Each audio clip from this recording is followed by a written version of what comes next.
Përshëndetje të nderuar teleshikues, mirë se vini në këtë speciale në ACTV, televizioni më i madh i diasporës shqiptare në Amerikë. Sot në këtë speciale kam kënaqësinë të trajtojmë Horizontet Amerikane, librin e ri me ese, pra një përmbledhje esesh të Dr. Ernest Nastos. Ky libër i kushtohet dhe analizon politikën amerikane, zhvillimet e fundit, trendet në politikën e brendshme amerikane, por që kanë një efekt të jashtëzakonshëm në arenën ndërkombëtare. Amerika, ky univers i madh i dijes, i teknologjisë, i inovacionit, kjo forcë e madhe ushtarake, ky vend lider që përcakton trendet sociale të artit, muzikës, sportit, një vend me ambicie për të ndikuar pozitivisht në arenën globale, nëpërmjet leadershipit të saj.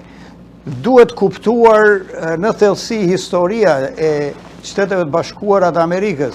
Ky është dhe qëllimi i librit të ri të Dr. Ernest Nastos, është libri i dytë i tij që i kushtohet dhe analizon me detaje edhe me sens akademik, kuptohet me një stil jashtëzakonisht të veçantë, lexohet me shumë kënaqësi si libër për të kuptuar thellësisht historinë amerikane, politikën e saj, gjithë dinamikat, rrymat, korrentet që ndikojnë brenda kësaj politike, që kanë, si kundër e thash, efekte të mëdha, por edhe për ne shqiptarët, efektet dhe leadershipi i Shtetet Bashkuara të Amerikës është i një rëndësie ekzistenciale për shqiptarët në Ballkan, në dy shtetet tona, por në përgjithësi për çështjen shqiptare. Horizontet Amerikane, pra eset e Dr. Ernest Nastos, ofrojnë një analizë të hollësishme të demokracisë amerikane, duke shqyrtuar evolucionin e saj nga rrënjët historike e deri te sfidat moderne të polarizimit politik, përmes një përmbledhje esesh dhe intervistash. Autori, Dr. Ernest Nastos, ndriçon ndikimin e fuqishëm të besimit fetar në politikën dhe lindjen e lëvizjes konservatore, ajo që quhet e djathta fetare. Vepra krahason gjithashtu revolucionin amerikan me atë francez, revolucionin francez, një dallim i madh mes të dy revolucioneve, duke vënë në dukje qëndrueshmërinë që buron nga respekti i shtetit ligjor dhe kontributi që antifederalistët kanë dhënë tek të drejtat e njeriut, tek ajo paketa e të drejtave në Kushtetutën amerikane.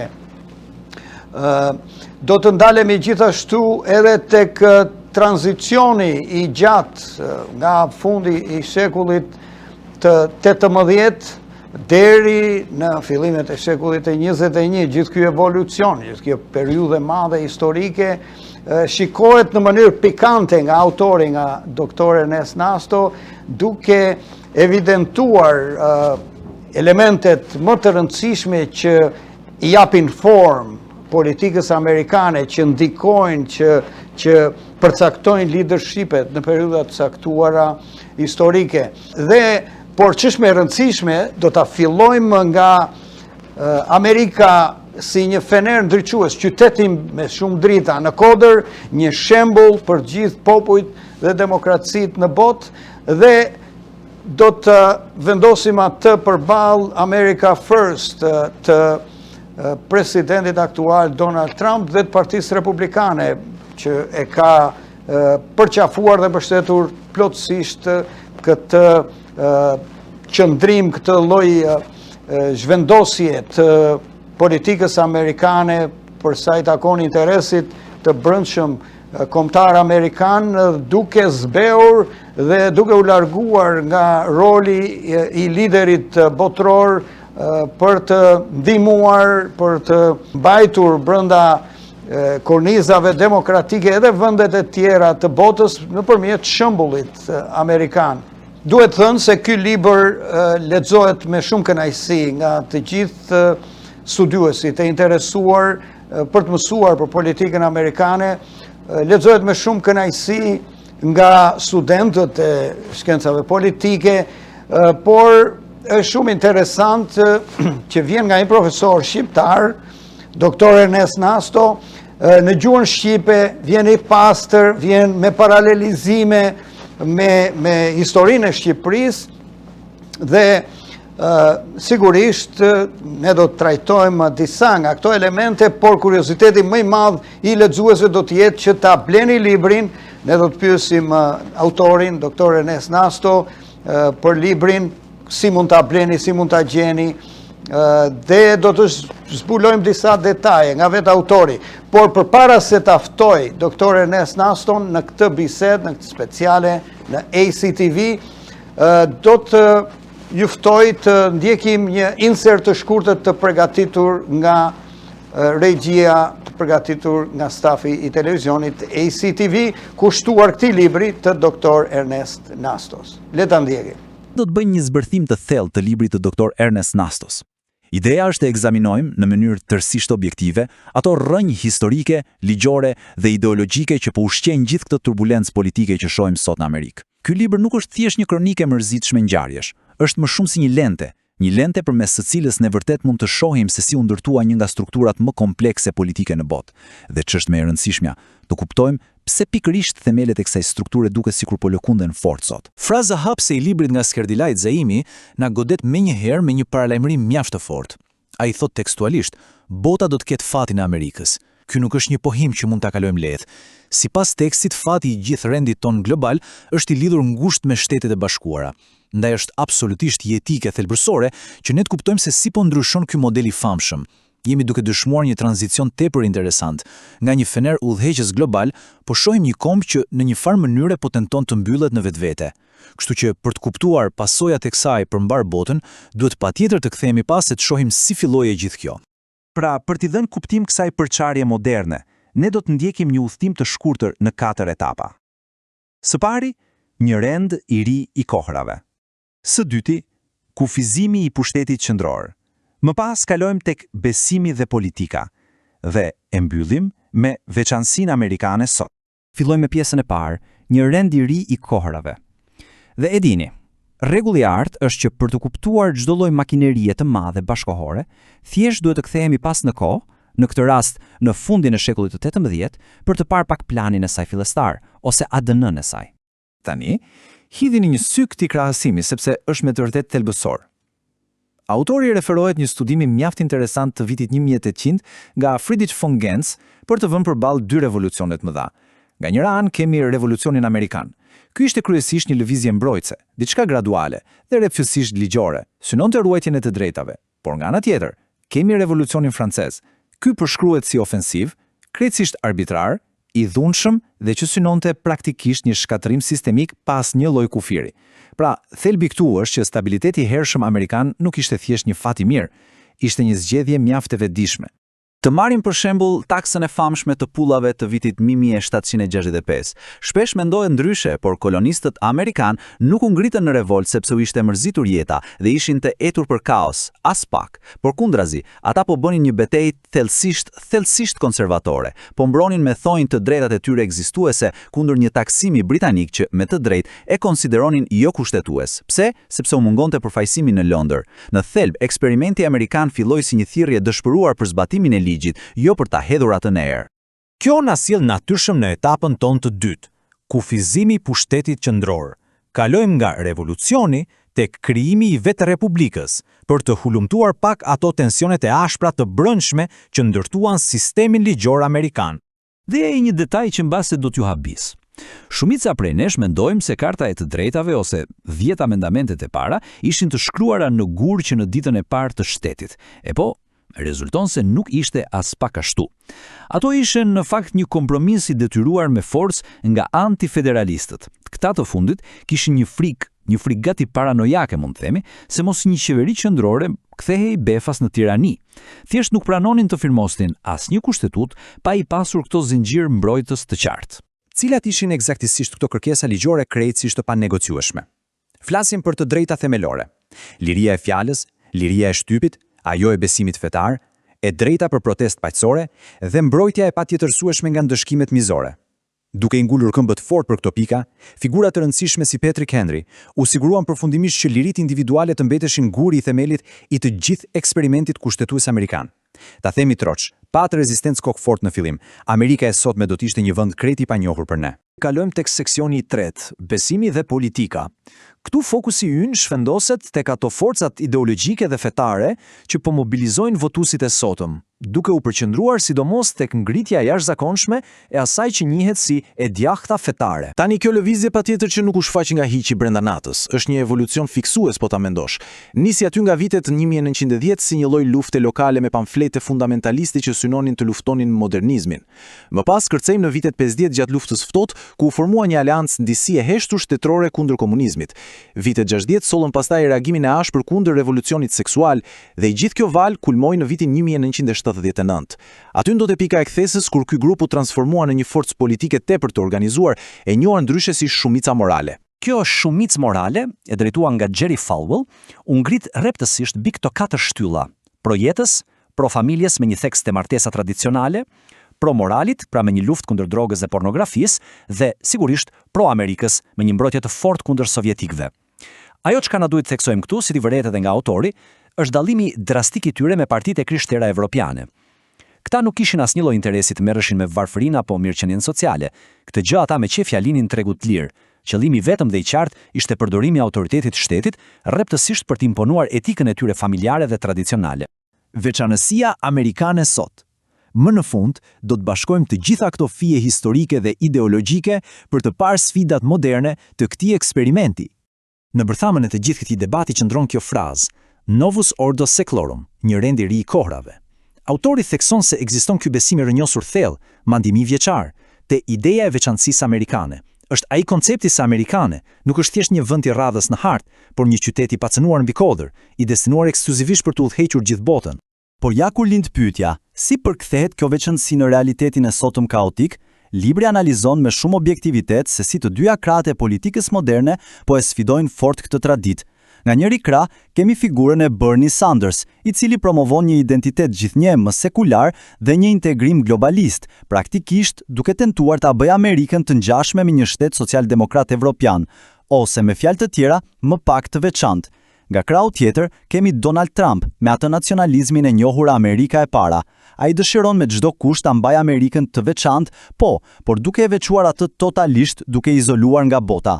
Pra flasim për dy vizione krejtësisht të kundërta që hapur apo fshehur po çmontojnë idenë tradicionale të qytetit mbi kodër. Megjithatë, pavarësisht gjithë këtyre luatjeve për plasjeve ekstreme, ka një arsye thelbësore pse ky libër vlen. Siç theksohet nga studiosit, Amerika mbetet një laborator gjigant, një laborator i gjallë demokratik. Nëse arrim të kuptojmë këto përplasje ideologjike amerikane, ne praktikisht po marrim mësime absolutisht thelbësore për demokracitë e reja në zhvillim, në veçanti për kombet post-diktatoriale, që ende po orvaten të mbijetojnë në tranzicionet e tyre drejt lirisë. A ka vërtet ende vend për këtë veçantësi amerikane në rendin e sotëm global?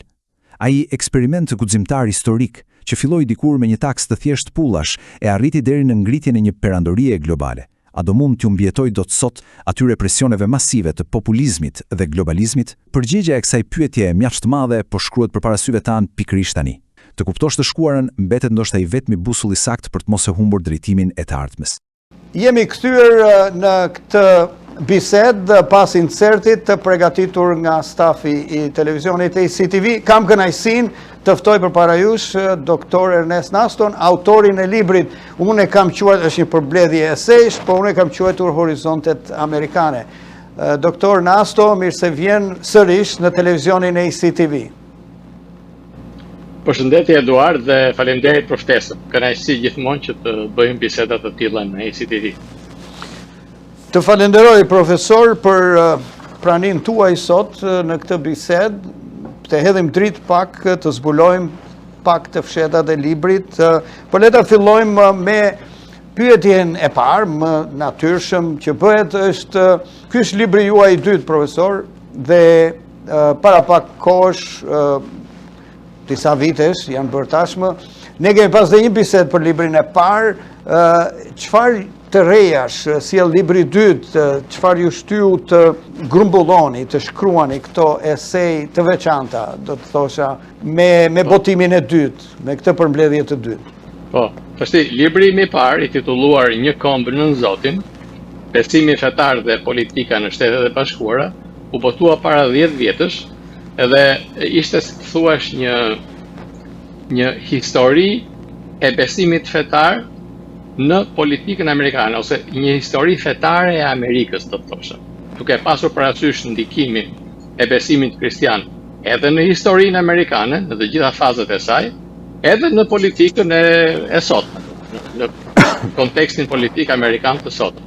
Tani, prej atëhere, kanë kaluar 10 vjetë, siç e tham, edhe gjatë këtyre 10 viteve, unë kam shkruar vazhdimisht artikuj, kam dhënë intervista në mediat shqipe, qoftë në televizion, qoftë në mediat e shkruara, dhe u bë si të thuash një vëllim i konsiderueshëm i gjithë këtyre shkrimeve dhe eseve.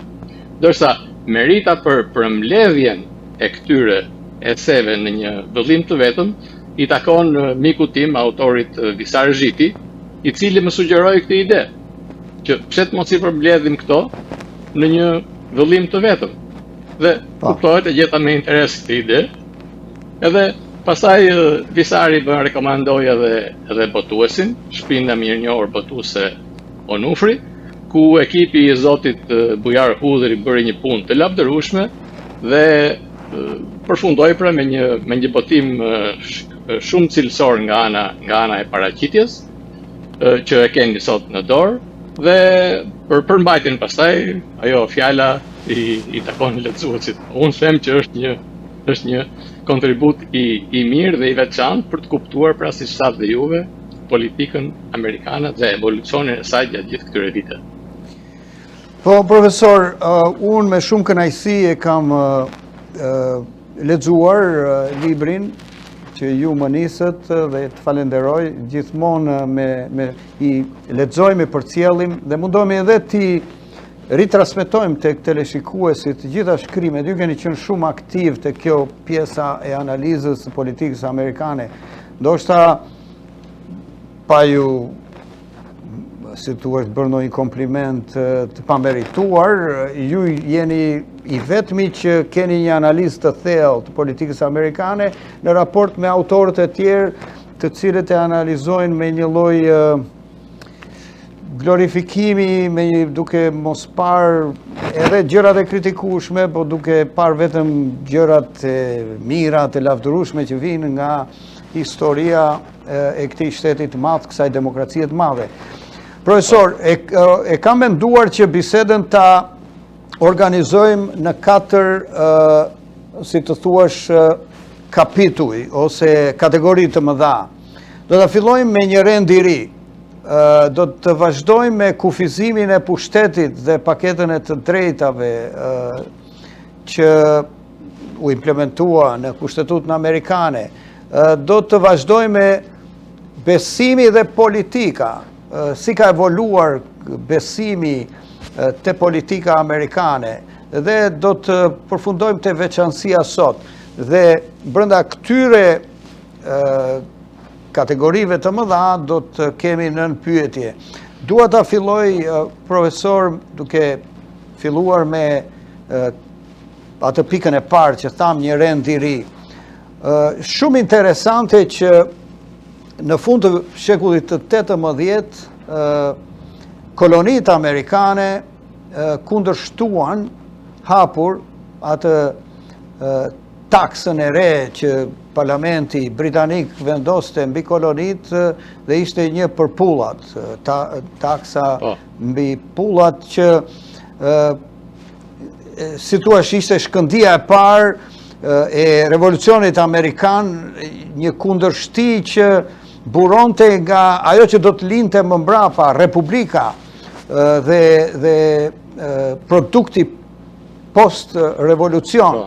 Dhe shumë interesante, dhe ju e sjellni bukur në librin tuaj në këtë përmbledhje, që idea ishte, koncepti ishte që pa përfaqësim nuk mund të ketë taksim. Dhe duke qenë se kolonitë nuk përfaqësoheshin në parlamentin britanik, ata e kundërshtuan dhe e kundërshtuan brenda ligjshmërisë. A mund të elaborojmë pak të kjo pjesë duke vënë përballë edhe revolucionit francez. Pra ky ishte një revolucion i mirë menduar në interesin e kolonive, të njerëzve të rinj që donin një jetë të re, një shoqëri të re në kontinentin amerikan dhe që donin të respektonin ligjin, por gjetën aty midis aplikimeve që bënte Britania e Madhe, gjetën atë, si thua, argumentin që ne s'jemi të përfaqësuar dhe ju s'mund na taksoni kur ne s'kemi përfaqësuesët tanë. Dhe kjo është edhe shkëndija e lindjes së Republikës, apo jo? Të asaj që duhet Republic do të thotë që you represent the public, pra ke një përfaqësues që të përfaqëson përpara se të taksoj, apo jo? Mund të elaboroni pak të rendin e ri që filloi me revolucionin amerikan. Po, pikërisht të krahasimi është me shumë vend, sepse për atë taksën e pullës do thosha në fillim që për të arritur te taksa e pullës në 1774, aty ku filloi shkëndija e parë, duhet të themi që ndërgjegja politike e këtyre kolonistëve Eduard ishte formësuar dhe ishte mprehur, ata ishin bërë shumë më të ndërgjegjshëm për forcën e tyre gjatë luftës 7 vjeçare me francezët. Ajo që quhet French and Indian War. Dhe atje ku u dallua dhe figura e George Washingtonit. Kjo nuk është e lidhur direkt me revolucionin, por është si thua, një parapritje. Kolonistët pra u bën të ndërgjegjshëm që ata përfaqësojnë diçka, nuk janë thjesht shtetas të zakonshëm të perandorisë britanike.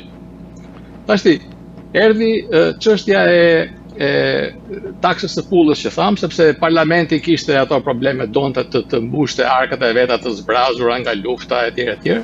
Dhe vendosi që t'i taksonte kolonistët.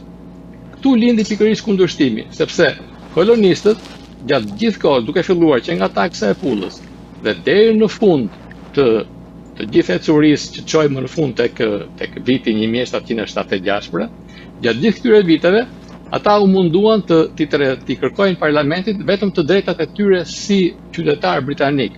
Ne nuk duam që këto të drejtat na shkelen. Meqenëse një drejtë themelore e qytetarëve britanik është që ata nuk mund të taksohen përveç se nga përfaqësuesit e tyre, atëherë këta thoshin që ne s'kemi përfaqësues, atëherë pse duhet neve që të ngarkohemi me taksa të tilla? Dhe të mos harrojmë se ata kishin një argument shumë të rëndësishëm dhe shumë të fortë, që ishte që Britania kishte ekskluzivitetin tregtar me koloni. Pra, çdo mall që ata blinin duhet vinte nga VUM, nga Britania, si thua. Atëherë duke pasur këtë privilegj, tregtoi edhe në monedhën britanike, pra detyrimisht të tregtoi në monedhën britanike. Ishin pjesë e perandorisë ata ishin shtetas britanik. Po. Kaq donin ata. Dhe ajo që e dalloi që në fillim revolucionin amerikan ishte kjo, që ishte një revolucion, si thuash, ku ata që e filluan revolucionin nuk kërkonin gjëra më tepër se ç'kishin, nuk donin ndryshim të gjendjes së tyre.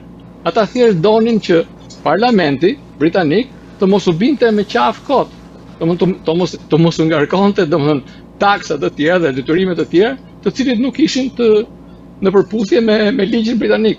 Tani kishte debate që ata kundërshtarët në Londër thoshin që jo, po ju jeni të përfaqësuar sepse ne kemi antarë të parlamentit që janë apostafat për juve që ju përfaqësojnë ju. Po këta nuk ishin të zgjedhur nga amerikanët. Kështu që këto ishte gjithë kontradikta.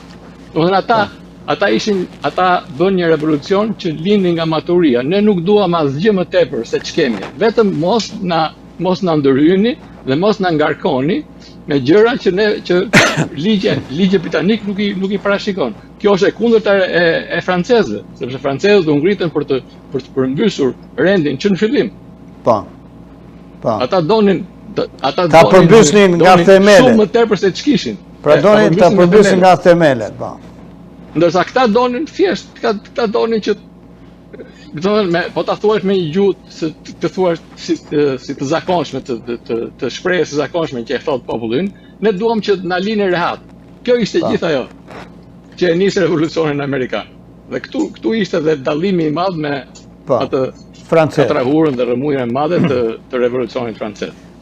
Profesor, shumë shpejt se tërheqja e paraleleve me Shqipërinë është dhe interesi i audiencës sonë, i teleshikuesve tanë. Shiko, mua më ka intriguar shumë kjo pjesë, kjo shkëndi që pa përfaqësim nuk mund të ketë taksim.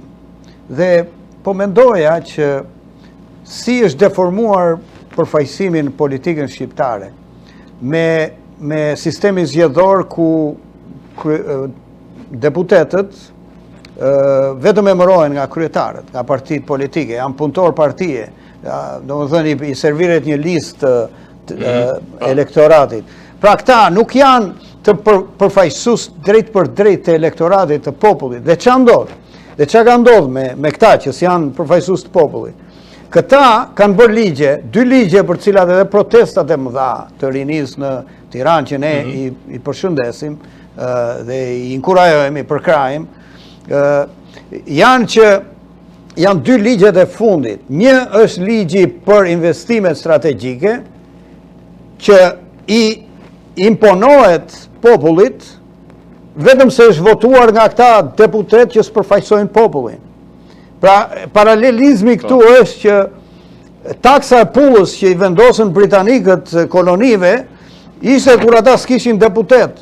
Shqiptarët formalisht kanë ca deputet, po ata deputet përfaqësojnë oligarkët, ata s'përfaqësojnë popullin dhe një është ligji investime strategjike që vjedh pronat atje dhe që jep tokë shtetërore këtyre domethënë oligarkëve dhe njerëzve të pasur të korruptuar të Shqipërisë dhe nga ana tjetër është dhe paketa e maleve që vjedh dhe malet, pasi vjedhin Bregdetin me këtë strategjiken, ligjin, vidhen edhe malet që janë tokë shtetërore, ose që përket atyre komuniteteve që janë ngritur në protest.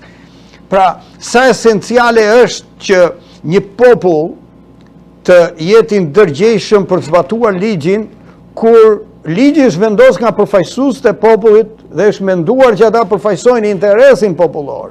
Ndërkohë që kur ligji bëhet nga deputetë e emëruar, siç ka Shqipëria, që s'përfaqësojnë popullin, s'përfaqësojnë askënd, përfaqësojnë nga të listës, domethënë. Po, të listës, vetëm shefat e partisë, të cilët edhe koordinojnë interesat me oligarkët dhe domethënë populli shqiptar sot është si në atë fillimin e shekullit, fundin e shekullit 18 si kolonistët që u ngritën. Kjo rinia jonë sot duket si ata që nuk mund të na impononi ligje që i miratoni ju, që s'janë në interesin tonë dhe si kanë bërë përfaqësuesët tanë, i kanë bërë punëtorët tuaj të partisë, i keni caktuar në lista.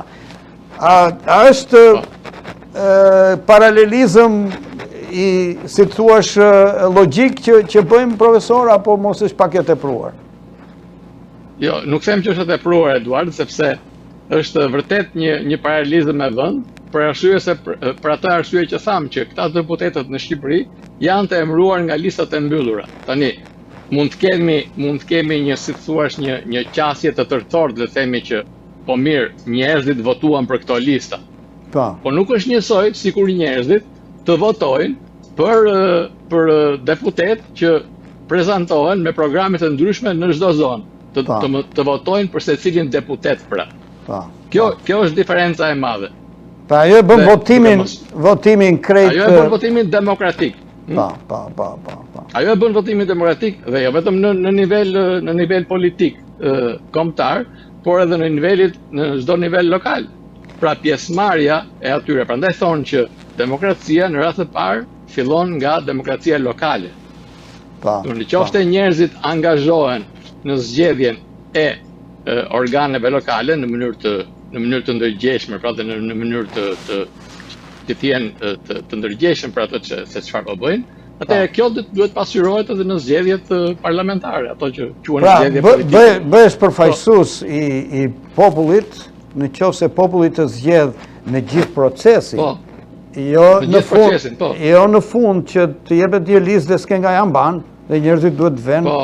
Pra, është si Edhe do votosh për njërën, po. Po, është si të shkosh në restorant, të thot ti të bësh porosin tënde dhe të është pridor se do mendoj do shikoj menun dhe ata të servirin jo, ja ku është menuja, ja ku është ajo që do të servirim sot, Ose salatat. të kemi vetëm 2 menu, një me bazë vezësh edhe një me bazë preshi për shumë. Është okej. Po, kjo është ajo që po ndodh. Po, Vetëm nga këto mund duhet të zgjedhësh. Pra Po. është pa bën. Dhe paralelizmi është me vend, domethënë me gjendjen e kolonistëve amerikanë në vitin 1770-74. po. Profesor, dua të kalojmë shpejt tek, se kemi shumë pyetje interesante, tek metafora e qytetit mbi kodër, origjina, kuptimi dhe ndoshta për lexuesin shqiptar ta vendosim përballë të evidentojmë ndryshimin me platformën dhe këtë, si thua, qëndrimin America First, që i dha dhe fitoren elektorale presidentit Trump dhe Partisë Republikane. Pra, evolucioni i kësaj ideje nga qyteti i ndriçuar mbi kodër deri tek America First. Kuptohet janë shekuj që kanë kaluar, nga fundi i shekullit 18 deri në fillim shekullit 21, por le t'i vendosim përballë cili është ai opinioni juaj që keni paraqitur dhe shumë bukur në libër. Tani, ky vizioni i qytetit mbi kodër, kjo shprehje, qyteti mbi kodër pra, vjen nga fjalët e Jezu Krishtit tek Mateu, tek Ungjilli pas Mateut, kapitulli 5, 14 dhe 16 mos gabohem, ku ai u thot audiencës së tij pra, u thot që ju duhet jeni më të mirët dhe duhet jeni mishëruesit e mbretërisë së Zotit në tokë dhe duhet shërbeni me këtë, duhet shërbeni si shembull për të tjerët. Duhet jeni tamam pra si një qytet i ndritshëm mbi kodër, thot Jezusi, i cili nuk mund të fshihet. Dhe që duhet përbëj pra si të thuash atë drejtimin ose qëllimin ku të gjithë të tjerët ta shikojnë edhe të kuptojnë se çfarë është një jetë e mirë dhe çfarë është mbretëria e Zotit. Dhe ju duhet jeni shembull për këtë gjë. Dhe kjo figurë, me qenë se Amerika, siç e dini, u nis nga kolonistët që ikën për arsye të përsekutimit fetar nga Anglia, atëherë këta e përdorën këtë imazhin e ndërtimit të mbretërisë së Zotit në anën tjetër të Atlantikut, e përdorën që nga fillimet e tyre. Domethënë, do thosha jo vetëm vitin 1800, por vjen nga viti 1620, kur ai guvernatori i parë i Massachusetts, John Winthrop, të cilin presidenti Reagan, ta themi në paranteza, e quajti emigranti i parë ose imigranti i parë, ai e evokoi këtë imazh pra, këtë figurë, dhe tha që ne duhet jemi ky qyteti i ndritshëm mbi kodër. Dhe kjo u përpunua më vonë sigurisht gjatë historisë amerikane dhe Amerika, sipas këtij koncepti, duhet ishte shembull për lirinë e njerëzit, që ishte primarja, për barazinë e njerëzve përpara ligjit, për mundësitë për të gjithë, pra ishte një, si thuash, një tërësi pikash të ndritshme. Jo vetëm një pikë e ndritshme, por një tërësi pikash, tamam një qytet që nuk mund të fshihet. Dhe kjo, siç thash, u evokua nga gjithë presidentët e mëvonshëm, është evokuar fort ky imazh i Amerikës, domethënë si shembull për të tjerët. Edhe do thosha që presidenti Reagan, për shembull, kishte shumë për zemër këtë imazh. Jo vetëm presidenti Reagan, po pastaj më vonë edhe presidenti Obama e ka evokuar, edhe Hillary Clinton e ka evokuar gjatë fushatës së 16-s, madje edhe platforma republikane e vitit 2012 e specifikonte në mënyrë të qartë vendin special të Amerikës në historinë e botës. Pra ishte, me këtë dua të them vetëm kaq, që ishte një vizion që për të cilin ishin dakord të dy palët, të dy partitë. Kjo është ajo karakteristika e këtij vizionit të qenit shembull. Ndërsa pastaj ky vizioni tjetër i America First është që Amerika duhet të jetë një kombë si gjithë të tjerët, që një kombë, tha presidenti Trump në inaugurimin e tij të parë në vitin 2017, një kombë, një shtet pra ekziston për të shërbyer në radhë të parë shtetasve të tij. Dakor? Me këtë edhe kjo mund të ketë një bazë, por si të thuash ishte një zhvendosje, pra amerikanët u gdhin si kombi i domosdoshëm, ai kombi që kishte mbajtur në këmbë gjithë rendin deri atëherë, dhe u ngrysën si komb i domosdoshëm dhe u gdhin si komb si gjithë të tjerët. Ne të shikojmë interesin tuaj, ne të shikojmë interesin ton, ju shikoni tuaj, s'kemi nevojë që të mësojmë se çfarë të bëni, pra është thjesht një botë darwiniane ku ka vetëm fitues dhe të humbur. Ky është ai ndryshimi më themelor ndaj dy vizioneve, por që për mendimin tim ato mund të pajtohen dhe s'ka sepse të jenë pra në kontrast të hapur siç duket nga paraqitja, ose siç mund të sugjerohet edhe nga titulli i librit tim, që kuptohet është bërë për të ka një lloj baze. Po cilat janë, profesor, avantazhet dhe dizavantazhet, të mirat dhe të këqijat e të dy vizioneve, sepse pak a shumë edhe polarizimi këtu midis të majtës dhe djathtës amerikane bazohet ose dallon, si të thuash, ka krijuar atë polarizimin e skajshëm edhe brenda politikës amerikane në këto dy pikpamje. Liberalët të majtët mendojnë që Amerika duhet të vazhdojë ta luajë këtë rol në arenën ndërkombëtare, të jetë shembull, të jetë lider, të jetë determinues në zhvillimet ndërkombëtare politike, ndërkohë që presidenti Trump e shikon vetëm çfarë i intereson Amerikës dhe si thua, angazhimet amerikane duhet paraprien nga pyetja çfarë përfiton Amerika nga angazhimi që ajo mund të ndërmarrë në arenën ndërkombëtare. Cilat janë ato të mirat dhe të këqijat të dy këtyre opsioneve? Po, tani ai opsioni historik ose vizioni historik, që thamë që vjen që nga themelimi, dhe vizioni i qenies si shembulli i demokracisë dhe si promotor i demokracisë në vende të tjera, është ky që imazhi i Amerikës në botë është ka qenë i lidhur gjithmonë me këto vlerat se si një demokraci funksionon mirë, pra për të qenë një shembull pra, sepse për të treguar të tjerëve, sepse sistemi demokratik është më i mirë se sa një sistem autoritar, dhe kjo pa shumë qartë gjatë luftës së ftohtë për shembull, apo jo.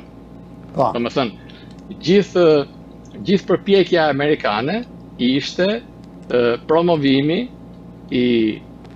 tregimi ose demonstrimi i të metave të sistemit autoritar lindor, pjesë të cilit ishim dhe ne si shqiptar, siç e dim, dhe tregimi pra i avantazheve që një demokraci përfaqësuese ka për zhvillimin e gjithanshëm të vendeve ku ajo zbatohet. Domethënë, duke pasur parasysh jo vetëm Shtetet Bashkuara të Amerikës, por krejt atë që quhet bota perëndimore pra. Europa perëndimore, Kanadaja, Australia, Zelanda e Re, të gjitha këto pra që ishin pjesë e botës perëndimore dhe që avantazhet e tyre u duk qartë gjatë gjithë luftës së ftohtë. Dhe ky shembull ushtri më vonë ose ushtri gradualisht edhe në vende të tjera që sapo kishin fituar pavarësinë, vendet e Afrikës, Azisë etj. U imitua nga, sidomos në mënyrë shumë të fuqishme nga ata të ashtu quajturit tigrat e Azisë, apo jo? Japonia, Korea e Jugut etj. Pra u shërbeu pra si një bazë e ekspansionit të Amerikës në përbot, nëpërmjet asaj që quhet soft power, fuqia e butë pra. Gjithë organizatat amerikane, gjithë këto NGO që shkonin dhe promovonin domethënë ato vlerat e demokracisë në vende të ndryshme, të gjitha këto sillin me vete dhe imazhin e mirë të Amerikës. Ky është avantazhi i këtij vizioni. Po. Ndërsa avantazhi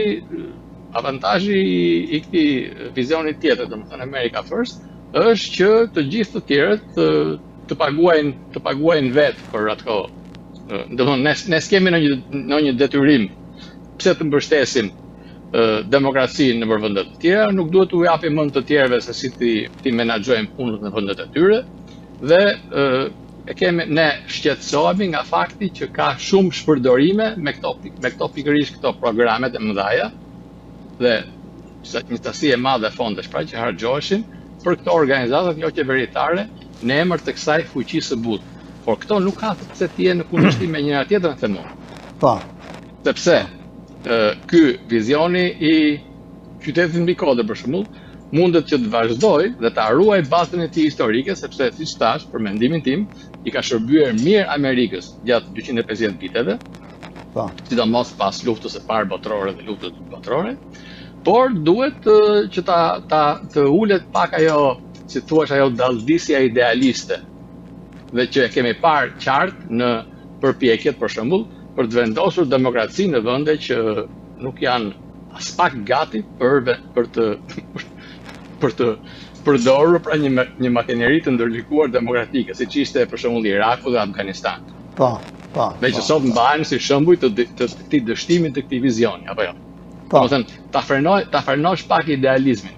Ndërsa vizioni i America First është i mirë për të shmangur këto shpërdorime dhe për t'i bërë dhe të tjerë, sidomos aleatët e NATO-s që presidenti Trump e ka bërë me sukses, që dhe ata të marrin përsipër diçka nga barra e mbrojtjes së tyre, por pa u shkëputur, do thosha unë. Kjo është problemi që kam unë me këtë America First. Jo se nuk është e mirë, po duket si shumë i shkëputur nga historia.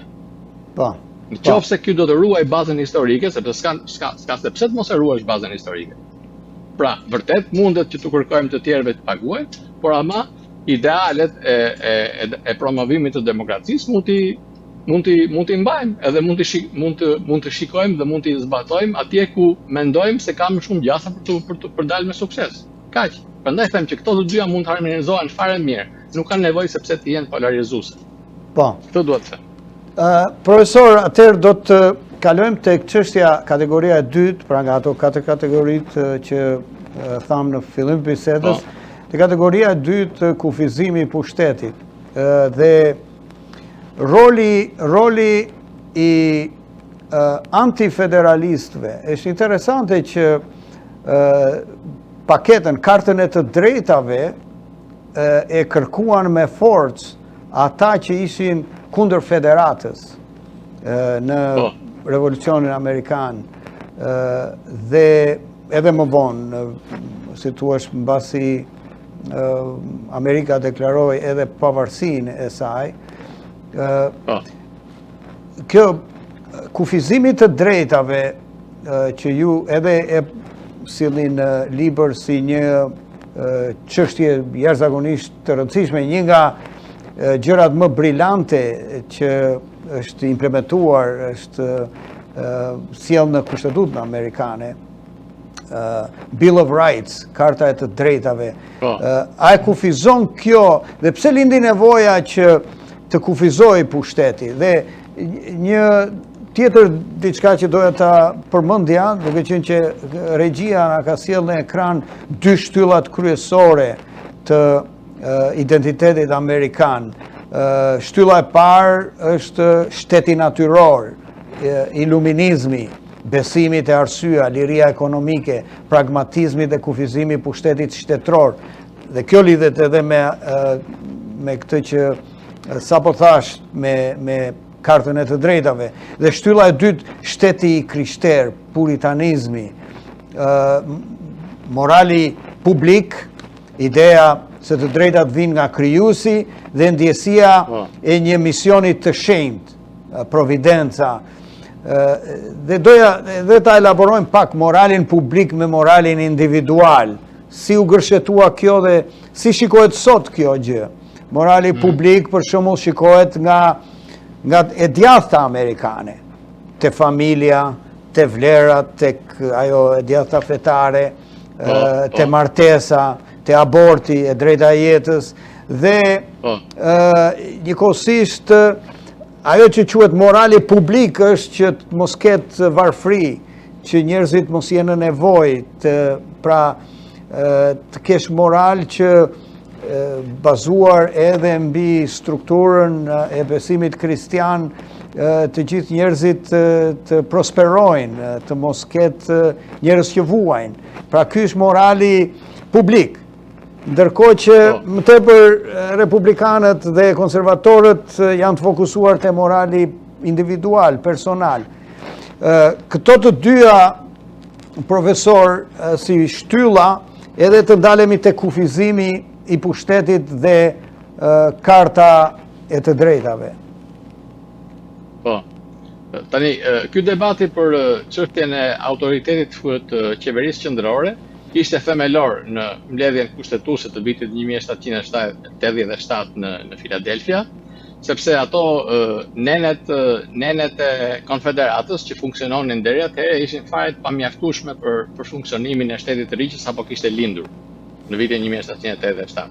Domethënë traktati i Pajës u nënshkrua më 1783, Republika Amerikane u njoh si shteti i pavarur, vendosi menjëherë marrëdhënie të mira me ish kolonizatorët, edhe me shtetet tjera të Europës.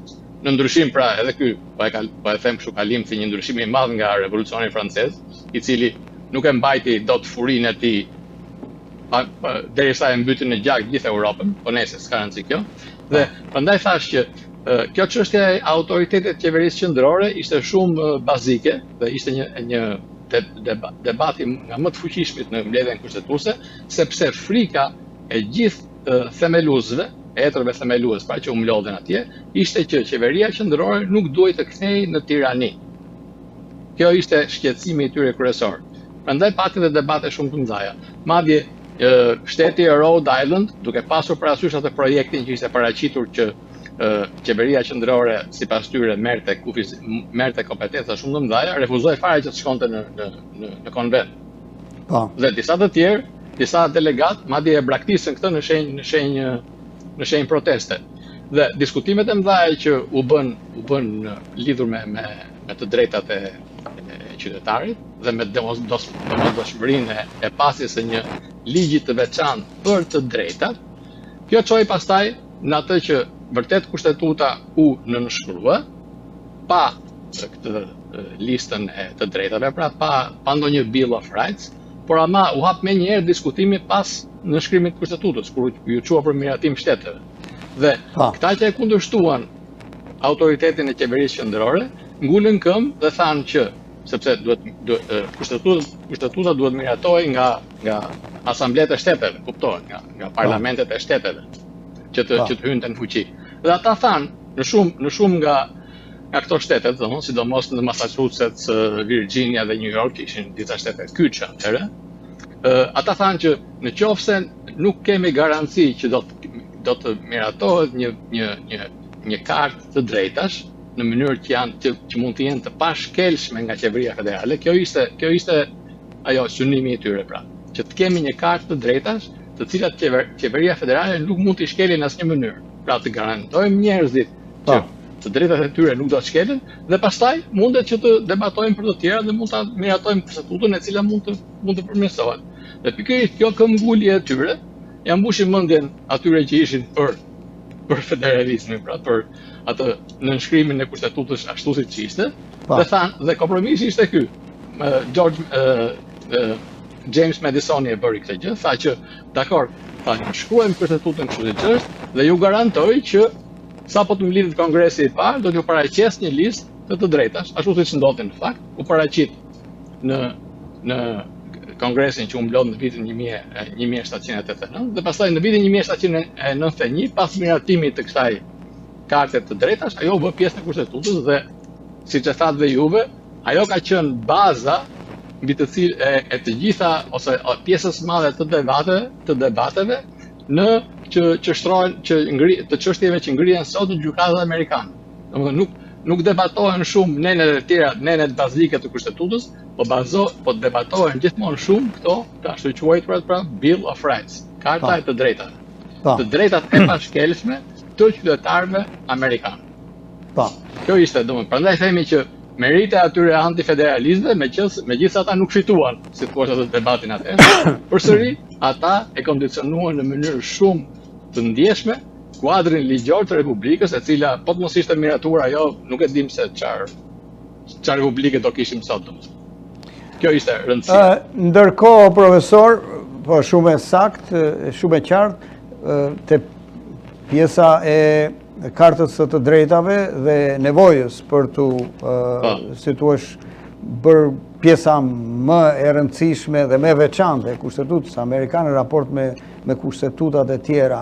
Ndërkohë, regjia ka sjellë në ekran evolucionin e veçanësisë nga fanari ndriçues të kështjella që dhe ju e përmendët, pra tek America First, e mbështetur fuqishëm tashmë nga republikanët dhe presidenti Trump.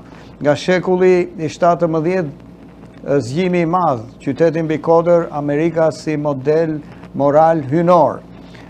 Dhe kalojmë shpejt pas luftës dytë botërore, rendi i ri, ndërtimi i institucioneve globale dhe mbrojtja e botës së lirë.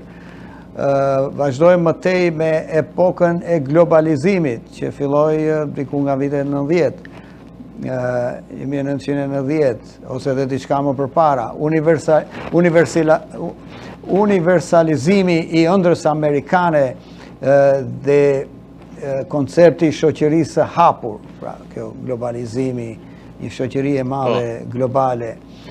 Dhe se si me njëherë ky trend, kjo tendencë u ndalua me America First, kthimi në izolacionizëm, Amerika si kështjellë e rrethuar, bota si arenë pazarllëqesh në raport me interesin amerikan. Pra Amerika do të ndërhyjë dhe do të, si thuash, marrë pjesë vetëm nëse ka interesin e saj. Këto janë pra disa nga pikat që regjia i ka nxjerrë si ekstrakt nga libri, profesor. Më tepër për teleshikuesit tanë që të kuptojnë gjitha këto pikat e rëndësishme interesante që ju sillni në libër. Njëkohësisht tani duhet të kalojmë pak, profesor, se midis të majtës dhe djathtës amerikane, midis liberalëve dhe konservatorëve, ka dy, si thuash, grupimet më dha shoqërore që i përkrajnë. Dua që të flasim pak për zgjimin politik të së djathtës fetare. Çfarë është kjo e djathta fetare, profesor, që edhe ju e përmendni në libër? Në regjia ka tregon në ekran një grafik që fillon me vitet 1970, gjendja pasive, besimtarët refuzojnë modernizmin dhe fokusohen te spiritualiteti i brendshëm. Pastaj kalojmë shpejt në vitet 1979-80, braktisja e Carterit dhe mbështetja pragmatike për Reaganin, shumica morale, lindja e shumicës morale. Kalojmë në timeline, pra në kohën me ndryshimin e kësaj paradigmës. Feja kthehet në mjet politik për të përcaktuar gjykatën e lartë, për shembull, tek Roe versus Wade.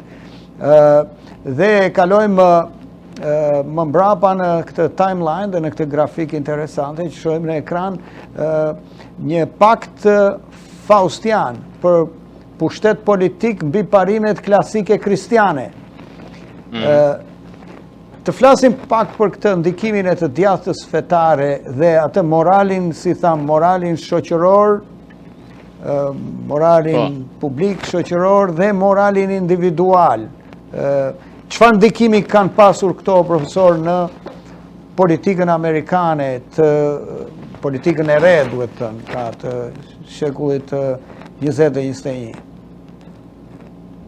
Tani, ndikimi së djathtës fetare, Eduard, është i lidhur dhe ai me evolucionin historik të mënyrës amerikane të qeverisjes, domethënë të organizimit politik amerikan, sepse besimi fetar, besimi kristian ka qenë i pranishëm që në themelimin e Shteteve të Bashkuara, që në diskutimet që bëheshin në atë kohë. Dhe pavarësisht se në Kushtetutën amerikane nuk ekziston ndonjë referencë për sa i përket besimit fetar, pra nuk është ajo, nuk parashikohet ndonjë kërkesë e veçantë për të pasur një post në qeverinë federale. Ajo domethënë, si thua, kristianizimi i vendit u bë me disa faza në praktik, sidomos gjatë atij fenomeni që quhet zgjimi i dytë në fillim të shekullit 19. Domethënë ku pati një fushat të madhe predikimesh, kemi një ngjallje dhe një mprehje si thua të moralit publik, ku njerëzit hoqën dorë nga pija, nga keqtrajtimi i grave, domethënë filluan që filloi që të predikohej shumë ajo virtyti personal. Dhe unë do thosha që pavarësisht nga mungesa e përmendjes në Kushtetutën amerikane, vendi u kristianizua në praktik. Dhe kjo është një fakt i pamohueshëm. Tani, për sa i përket këtyre fundamentalistëve, domethënë të grumbulluar tek djatha fetare, është e vërtetë që ata ndetën, si thuaç, neutral për një kohë shumë të gjatë, sidomos në kapërcyllin ndërmjet viteve 1910-1945, sepse i thoshin që të dy anët e politikës janë të korruptura, nuk është detyrë besimtarëve kristianë që të merren në politikë, sepse neve duhet synojmë të përsosjen tonë morale dhe të mbajmë syt tek mbretëria e ardhshme e Zotit, etj.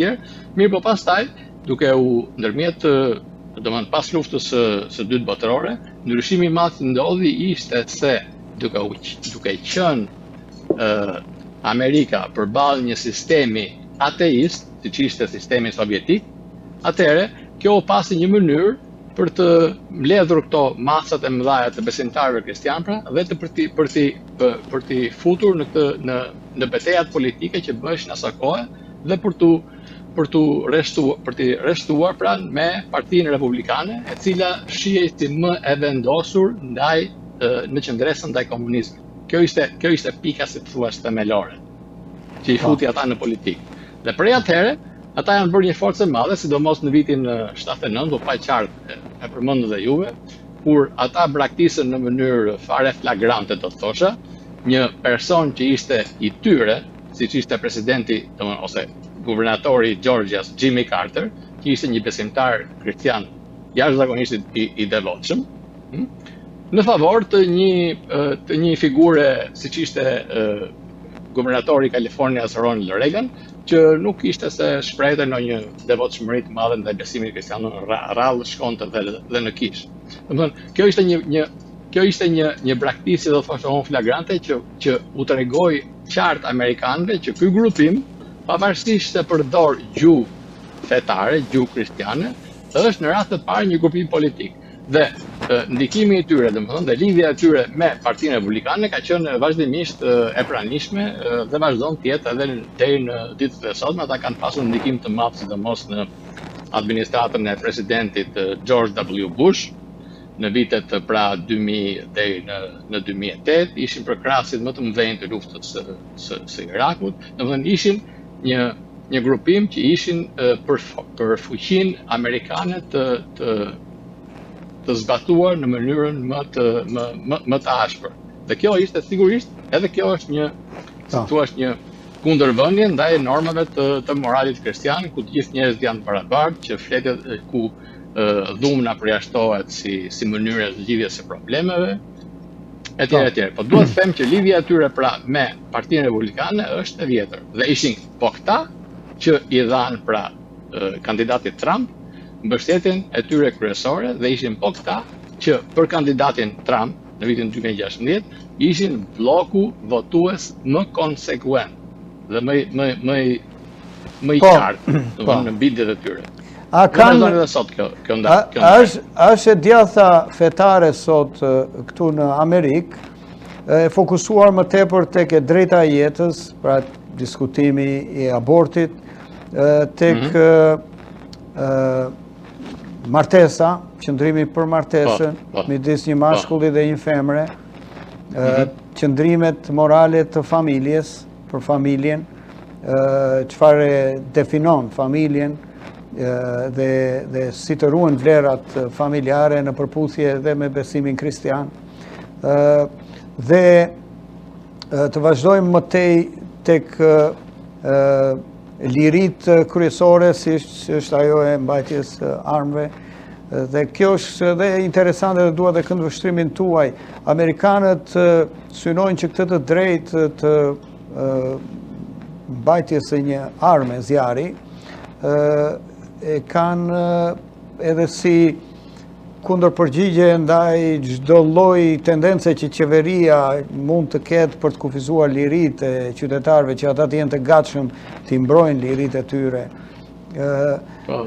Dhe ndërkohë kemi këtë të djathtën fetare, profesor, që ka, si të thuash, praktisur edhe kaluar një rol të madh atëherë me çështjen e presidentit Clinton për të mundësuar rotacionin e pushtetit mbas presidentit Clinton, mbas asaj marrëdhënies jashtëmartësore, presidentit Clinton, dhe ndërkohë që te kjo pjesa e moralit personal janë shumë pak të ndjeshëm me presidentin Trump, i cili dhe ai ka tre martesa, ka pas në media gjithmonë diskutime për këto marrëdhëniet jashtëmartësore e tjera. Si e shikoni ju, a është kjo e djatha fetare e fokusuar vetëm në disa çështje kryesore dhe ka harruar ato për cilat që në vitet 1970, si thua, u krijua? Po, mendimi me dy fjalë për djathtën fetare është ky, që ata janë sot thjesht një appendix i lëvizjes konservatore dhe programi i tyre është thjesht janë thjesht parimet kryesore të lëvizjes konservatore dhe madje tashti edhe të lëvizjes MAGA. Pra nuk u ka mbetur ndonjë gjë nga parimet tradicionale kristiane. Dakor, ato të moralit personal, ato janë të forta dhe ata vërtet e vën theksin shumë mbi to. Por duhet të mos harrojmë në asnjë mënyrë që morali kristian, ose të paktën ai që është predikuar nga Jezusi në Ungjil edhe më vonë nga St. Pauli, nga Shën Pali domethënë, ai nuk lë në asnjë mënyrë pasdore moralin publik ose moralin e shoqërisë. Dhe kjo moralin shoqëror. Dhe kjo duket në kujdesin e madh dhe në fjalët e panumërta që ka Jezusi dhe Shën Pali për trajtimin e të varfërve. Dhe një kontradikt e madhe së djathtës fetare në këtë pikë është që ata thonë që trajtimi i të varfërve, domethënë atyre të paprivilegjuarve, duhet të jetë kompetencë e kishave, domethënë e organizatave private, jo e qeverisë. Domethënë ata u kërkojnë, kjo është kontradikta kryesore, ta them me dy fjalë. Ata u kërkojnë besimtarëve kristian që të mos angazhohen, të mos jenë në favor të një veprimi nga ana e qeverisë, dhe këtë veprim ata u kërkojnë besimtarëve të veçantë ta bëjnë në mënyrë individuale. Domethënë që ky është një kontradikt. Nëse ti ma kërkon mua këtë gjë ta bëj nga ana individuale, atëherë pse u dashka që qeveria, si një agent kaq i fuqishëm dhe që ka kaq shumë fonde në dorë, të përjashtohet nga ky detyrim, si të thuash. Domethënë duhet të jemi konsistent, dhe pikërisht këtë gjë kolegët e tyre në Europën perëndimore nuk e kuptojnë, sepse ata janë të vendosur po aq shumë për moralin, për trajtimin e të varfërve dhe për moralin shoqëror, pra, sa janë të vendosur edhe për moralin personal, pra për luftën kundër abortit ose për shenjtërinë e martesës e gjitha këto. Pra kjo është kontradikte e madhe e të djathtës fetare amerikane, e cila them që është një kontradikte e pakalueshme. Dhe plus ajo që tham që asnjë vërejtje nuk ka për to, ndaj shkeljeve të mëdha që gjuha e presidentit Trump paraqet, ose problemet që ai paraqet për një moralitet kristian, sepse ai ka një gjuhë të ashpër që nuk është fare në përputhje me gjuhën e Ungjillit.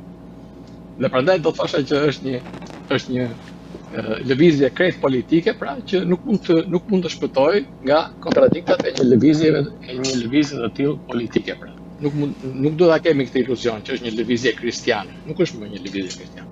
Po, ndërkohë regjia ka sjell një tjetër ilustrim ku e titullon Thyerja e kontratës sociale, elitat përballë të haruarve. Dhe klasa punëtore, ajo që quhet Amerika e thellë, të huazuar në vendin e tyre, të braktisur nga globalizmi dhe të zhveshur nga krenaria, pre epidemive të varfrisë, rënjes ekonomike dhe ndjesisë se sistemi është i manipuluar. Ndërkohë, në krau tjetër përballë tyre janë elitat globaliste që shikohet si Bregdeti, pjesa e bukur, përfituesit absolut të rendit të ri ekonomik, të shkëputur nga realiteti qytetarëve të thjesht, i shohin vlera tradicionale me përbuzje.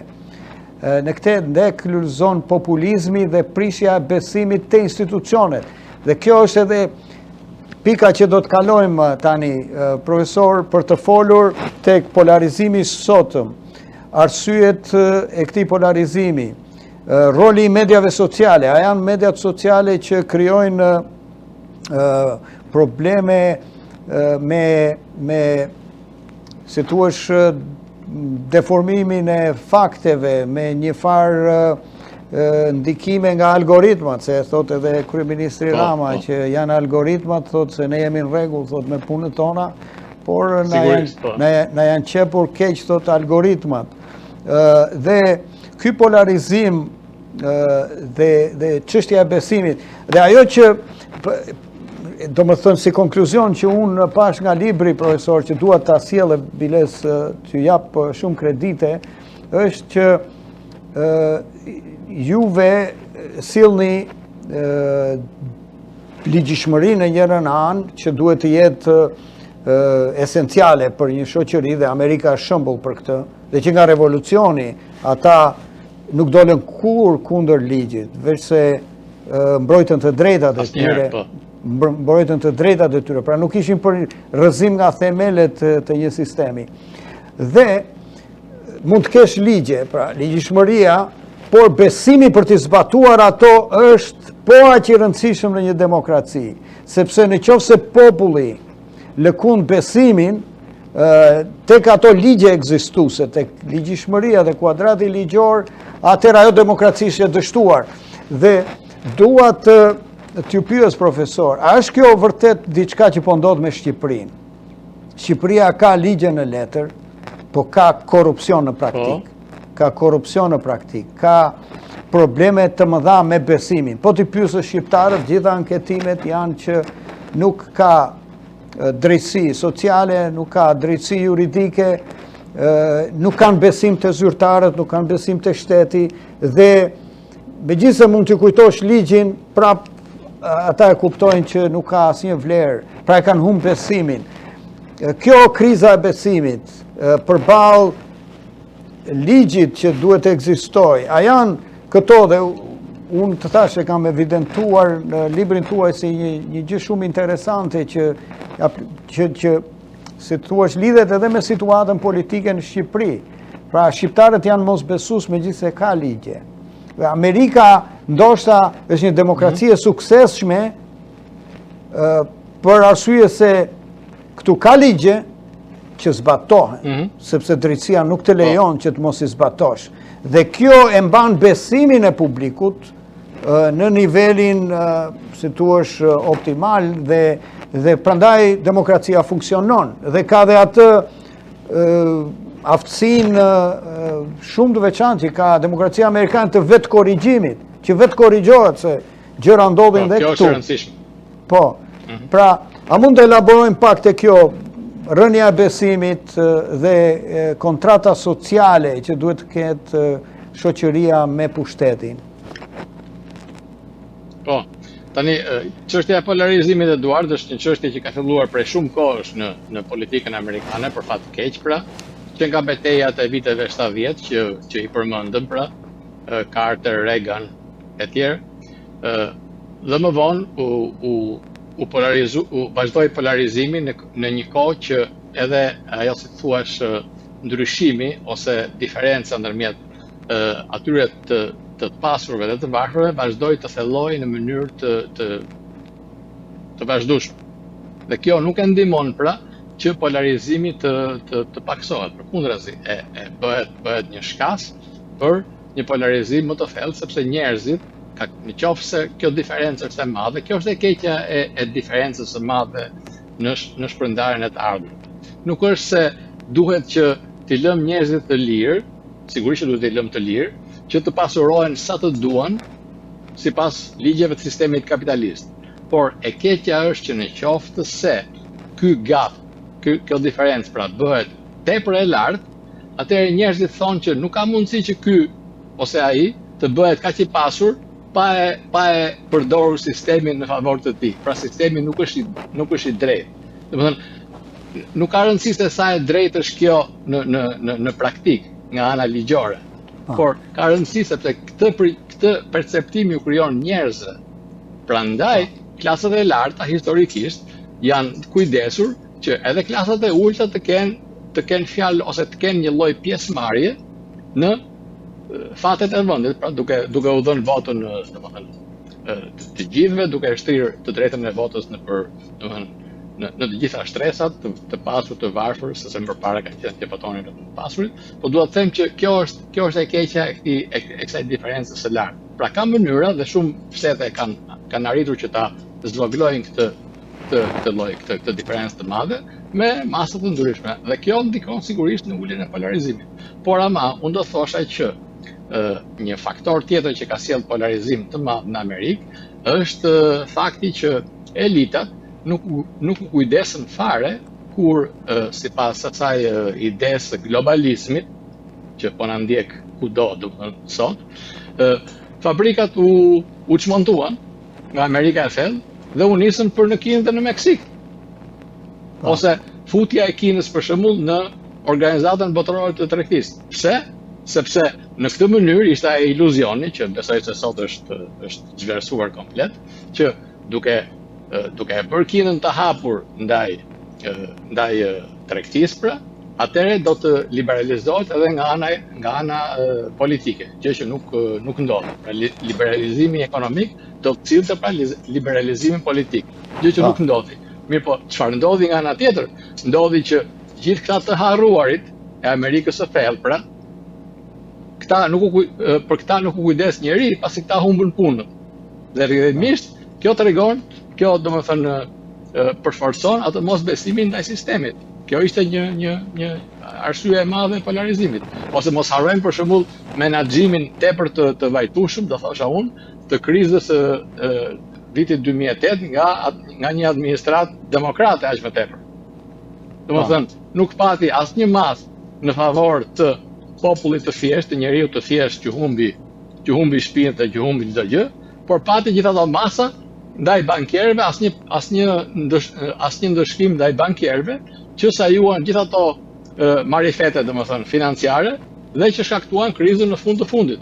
Pra kjo tregon që sistemi nuk punon për njeriu e thjeshtë, dhe kjo nuk ka që si të mos pasqyrohet në dobësimin e kësaj kontrate sociale. Dhe un kam një shkrim aty për kontratën sociale amerikane që kam titulluar Një debat dhe një këngë, ku flitet për faktin që për herë të parë, ndoshta në historinë e botës do thosha unë, debati brenda një partie konservatore, debati primar i vitit 2023 brenda Partisë Republikane, debati primar pra, u hap me një këngë që flet për hallet e punëtorëve, ajo kënga Të pasurit në veri të Richmondit nga i autori Oliver Anthony, që u bë me njëherë, mori, domethënë shpërtheu në rrjetet sociale, sepse u pasi tamam si shembull i dobësimit të kontratës sociale amerikane. Nuk e kemi fare fjalën thot ai autori i këngës me njërin ose tjetrën parti, por e kemi fjalën për të dy partitë, pra se të dy partitë, të dy elitat pra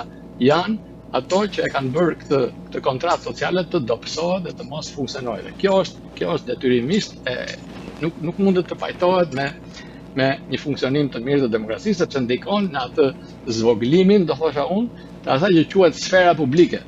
Sfera publike është e domosdoshme për funksionim të drejtë të suksesshëm të demokracisë. Në qoftë se sfera publike dobësohet, domethënë duke mos e besuar njëri tjetrin, atëherë edhe demokracia dobësohet. E njëjta gjë vërehet edhe në Shqipëri, kuptohet. Po. Profesor, ndikimi i mediave sociale ke ky polarizim, se donim që ta preknim pak dhe këtë. Unë do thosha që për mendimin tim, Eduard, ta them hapur këtu, mediat sociale nuk janë as pak të pajtueshme me një funksionim demokracie të suksesshme. Nuk janë. Pse nuk janë? Sepse nëpërmjet mediave sociale njerëzit mlidhen ato grupet apo si të themi atyre, tribu, t'i quajmë? Po. Tribute veçanta të pikpamjeve domethënë politike, ku secila tribu është e përmbledhur në ato kanalet e veta dhe nuk shkëmben fare pra me tribute tjera, si thuaç. Domethënë njerëzit nuk shkëmbejnë me njëri tjetrin, por thonë që sado e marr ose sado e pasbatueshme ose sado e marr, më thash, të duket ideja ime, fakti që mua më ndjekin në mediat sociale, atëherë kjo tregon që pas kam shumë ndjekës. Po. Domethënë kjo ndikon në mënyrë të pariparueshme them unë në përçarjen, në fragmentarizimin e sferës publike. Dhe me një fragmentarizim të tillë nuk mund të ketë funksionim të Pra, ju profesor, të demokracisë dhe kjo është për të ardhur keq. Mendoni që mediat sociale kanë kontribuar në polarizimin e mëtejshëm të shoqërisë? Po, shumë. Po. Shumë interesante, profesor, një tjetër konkluzion që ju nxirrni nëpërmjet librit tuaj është se politika e sotme rrezikohet nga dy lloj prirjesh totalitariste. Totalitarizëm personal, thoni ju, dhe këtu ja ngarkoni këtë GOP-s, pra konservatorëve, Partisë Republikane, dhe totalitarizëm ideologjik. Dhe për këtë ju mendoni se demokratët më tepër kontribojnë te ky lloj totalitarizmi. A janë të dyja një lloj të rrezikshme apo njëra është më e tolerueshme nga tjetra? Tani, historia e këtyre dy totalitarizmave, edhe kjo ka një arsye domethënë bazike, sepse duke pasur parasysh që shoqëria amerikane është kaq e polarizuar si stan, atëherë prirja e secilës palë është kjo. Për shembull, pala e djathtë thotë që juve të Partisë Demokratike ose demokratët jeni aq kundra Amerikës, duke pasur parasysh atë ideologjin woke që ata predikojnë etj që sistemi është shtypës, Amerika është shtypse, raciste, etj. Të gjitha kritikat që vijnë nga krahu i majt, si thua, ndaj Amerikës dhe pra të djathët i akuzojnë demokratët si përques të kësaj ideologjie totalitare, e cila sipas tyre ka qëllim vendosjen e një sistemi diktatorial të tipit sovjetik. Për mua kjo është fare absurde, po kjo është ajo, si thuash, perceptimi nga ana e së djathtës.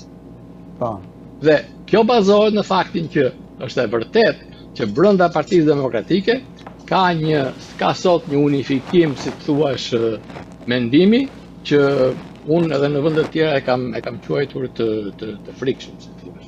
Sepse duhet të jesh patjetër dakord me të gjitha parimet e ideologjisë woke. Nuk mjafton pra të jesh në favor të drejtësisë ekonomike, që ka qenë gjithmonë një nga ato shtyllat e së djathtës, e së majtës, më fal, siç e dini, apo jo. Duhet të jesh për drejtësi transgjinore, duhet të jesh për drejtësi klimatike, e lloj, domethënë gjërash ose koncepte fare të padëgjuara që ata I shpikin për ditë, domethënë në favor të këtyre grupeve të shtypura, duke ngritur në kult pra viktimizimin.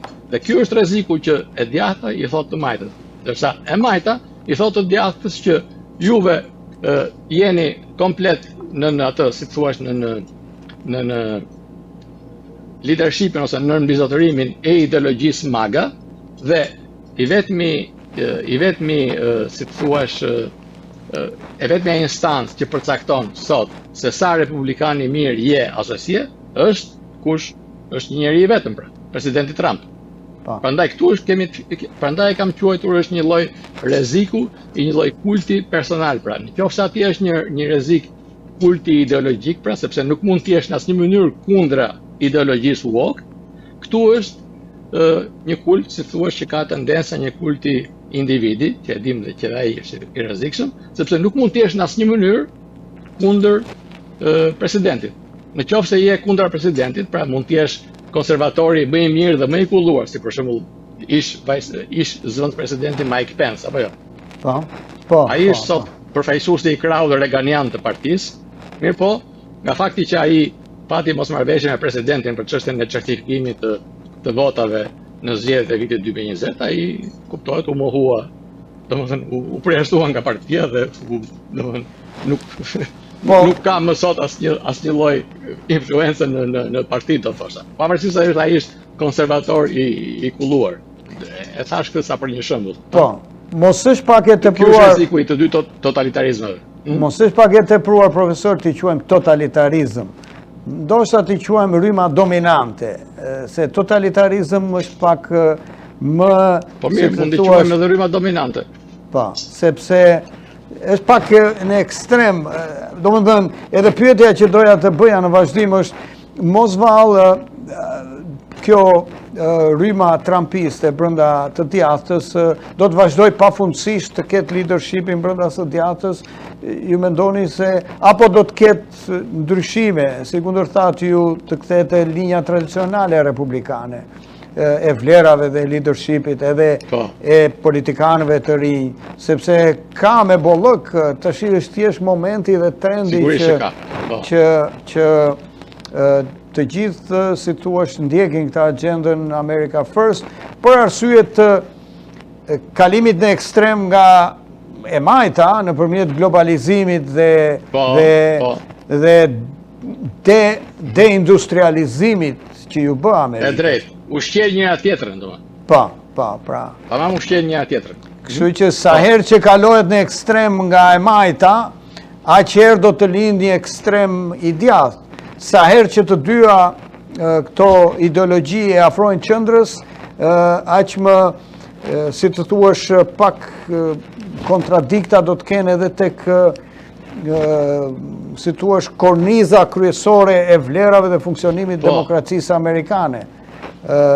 Eksakt. Sepse ai afrimi që sapo the Eduard, ai afrimi tek qendra, ai do të thotë me fjalë të tjera, rritje e asaj sferës publike të përbashkët. Po. Që është baza e demokracisë pra. Sa më e madhe sfera publike, aq më e suksesshme demokracia. Sa më e vogël sfera publike, aq më e pasuksesshme pra demokracia. Këtu është puna. Profesor, në regjia ka vendos në ekran një tjetër grafik, thot epoka e pas së vërtetës dhe roli I mediave sociale. Shkërmoqja e fakteve është në grafik, teori konspirative, fitojnë audienca masive jashtë çdo lloj filtri logjik. Pra shkërmoqja e fakteve, ajo, si thua, keq interpretimi I fakteve. Algoritmet e urrëties, mediat sociale shpërblejnë dhe amplifikojnë ekstremizmin dhe inatin kundër njëri tjetrit, kundër njëri tjetrin mediat sociale. Relativizimi moral, zhdukja së vërtetës objektive, duke zëvendësuar me të vërtetën time, një prirje postmoderne e përfaqësuar nga të dyja ekstremet. Kjo është edhe, si thuash, ekstrakti që është nxjerrë nga nga përmbledhja juaj, profesor, për sa i takon rolit të mediave sociale. Dhe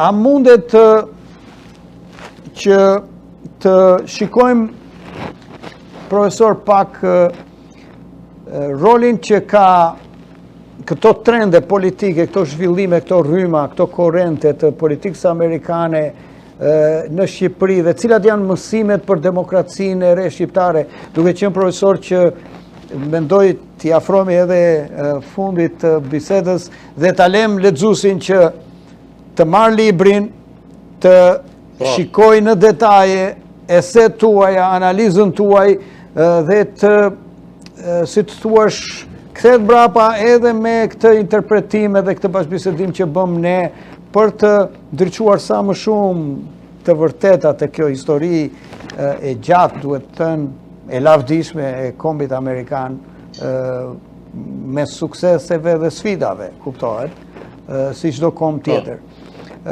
Por doja të pyesja, profesor, pra, cilat janë mësimet që nxjerr demokracia e brish shqiptare nga gjithë kjo histori dhe nga gjithë këto rryma dhe korrente në politikën amerikane? Për shembull, do të thosha mbështetja tek e drejta dhe ligjshmëria, do të thosha mekanizmi i kontrollit dhe i balancës, do të thosha rëndësia e kartës së të drejtave. A kemi ne dhe a zbatohen karta e të drejtave në Shqipëri, më thënë në vitet e demokracisë? Demokracia si proces i vazhdueshëm, pra është një piramide pambaruar, është një sistem që në zhvillim, në progres, që përballet vazhdimisht me sfida, krijimi një moralit shëndosh publik, mënjanimi i dehumanizimit të kundërshtarit dhe rritja e besimit publik tek republika, tek si thuash kushtetuta, tek përfaqësimi, tek politika. Cilat do të, nga kjo listë që unë përmenda, profesor, cilat ju do të thoshni të janë mësime të drejt për drejta që duhet të nxjerrë demokracia shqiptare, politika shqiptare?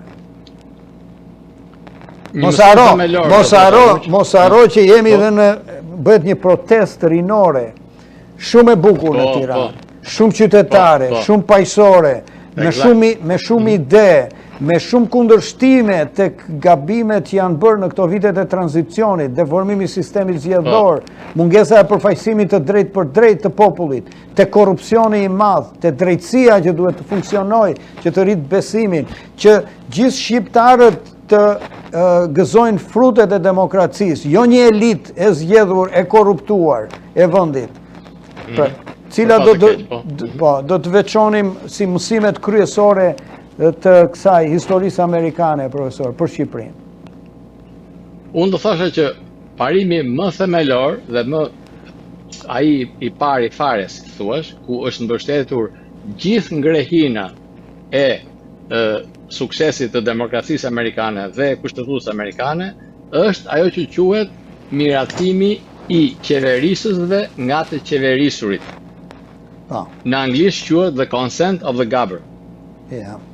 Kjo u zhvillua nga John Locke, filozofi i madh anglez i shekullit 17, por ama revolucioni amerikan e ktheu atë tamam në bazën e një demokracie funksionale. Pra në qoftë se qeveritarët, kushdo që t'jetë në krye, mbreti, kryeministri, s'ka rëndësi qeveria, në qoftë se ata nuk kanë miratimin e të qeverisurve, atëherë ata duhet të lirojnë vendin.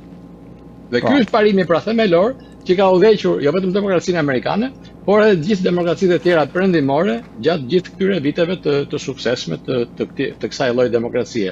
Dhe në qoftë se kthehemi te rasti i Shqipërisë tash, pikërisht kjo duhet të jetë që ai miratimi që tham, domethënë i qeverisësve nga të qeverisurit, duhet të fillojë me atë shprehjen e parimeve demokratike që në nivelin më të ulët, që në nivelet lokale, dhe pastaj për të shkuar tek ajo që e përmendëm gjithashtu, që është zgjedhja e drejt për drejt dhe e hapur e deputetëve pa ekzistencën e listave të mbyllura. Kjo do të ishte, them unë, ajo, si thua, një ndryshim themelor që do ta përmirësonte shumë cilësinë e funksionimit të demokracisë shqiptare. Por ama duhet edhe janë disa aspekte të tjera që duhen marrë seriozisht, për shembull lufta kundër korrupsionit. Tani kjo lufta kundër korrupsionit mund të thuhet kështu si parrull, po ajo ku duket ajo? Ajo duket në qoftë se gjykata, për shembull tani sot kemi SPAK-un, që po bën një punë të lavdërueshme për këtë. Në qoftë se gjykata vërtet zbulon rastet e korrupsionit dhe i tregon njerëzve që në qoftë se ka korrupsion dhe ka shpërndorime të fondeve pra zyrtare, të fondeve publike, atëherë personi përgjegjës duhet të dënohet. Dhe kështu do të mësojnë njerëzit pra që të mos e konsiderojnë korrupsionin si një të keqe të domosdoshme, mos e tash të gjithë vjetin. Dhe nëse qëndrojmë pra, nëse shoqëria shqiptare qëndron te ky koncepti që mos e të gjithë janë njësoj, atëherë për fat të keq nuk mund të flasim për funksionim të suksesshëm të demokracisë.